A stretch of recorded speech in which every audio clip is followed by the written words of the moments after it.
കോഴിക്കോട് ശക്തമായ മഴ പെയ്യുകയാണ്. വിവരങ്ങളുമായി അനൂപ് ചേരുന്നു.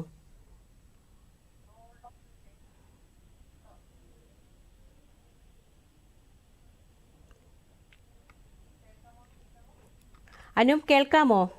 ഹലോ അനൂപ് കേൾക്കുന്നില്ല. അനൂപ് കേൾക്കാമോ? ഹലോ കേൾക്കാം. കോഴിക്കോട് കനത്ത മഴയാണെന്ന് അറിയുന്നു. എന്താണ് കൂടുതൽ വിവരങ്ങൾ? സുപ്രഭ, കോഴിക്കോട് ജില്ലയിൽ കേന്ദ്ര കാലാവസ്ഥാ വകുപ്പ് ഇന്ന് യെല്ലോ അലർട്ട് പ്രഖ്യാപിച്ചിരിക്കുകയാണ്. ജില്ലയിൽ ഇന്ന് മഴയ്ക്ക് അല്പം ശമനമുണ്ടെങ്കിലും ഒറ്റപ്പെട്ട പ്രദേശങ്ങളിൽ ശക്തമായി തന്നെ മഴ പെയ്യുന്നുണ്ട്. ഇന്നലെ വൈകിട്ട് മുതൽ ഇന്ന് പുലർച്ചെ വരെ അതിശക്തമായ മഴയാണ് പെയ്തത്. മഴയോടൊപ്പം ശക്തമായ കാറ്റും വീശിയടിക്കുന്നുണ്ട്. ഇന്നലെ വടകര, ചോറോട്, ഏറാമല പഞ്ചായത്തുകളിൽ മിന്നൽ ചുഴലിയുണ്ടായി. 15 മീറ്ററോളം വീതിയിൽ വലിയ ശബ്ദത്തോടെ ആഞ്ഞടിച്ച കാറ്റിൽ പ്രദേശത്ത് വ്യാപക നാശനഷ്ടമാണ് ഉണ്ടായത്.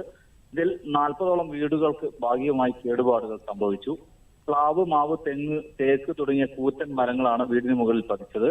ശക്തമായ കാറ്റിൽ പല വീടുകളുടെയും മേൽക്കൂരകളും ഷീറ്റുകളും ഓടുകളും ഇളകി മാറിയിട്ടുണ്ട്. കൂടാതെ വാഴ, കവുങ്ങ്, തെങ്ങ് തുടങ്ങിയ കാർഷിക വിളകളും നശിച്ചിട്ടുണ്ട്. വൈദ്യുത ലൈനിലേക്ക് മരങ്ങൾ കടപുഴകി വീണതിനെ തുടർന്ന് ഗതാഗത തടസ്സവും ഉണ്ടായി.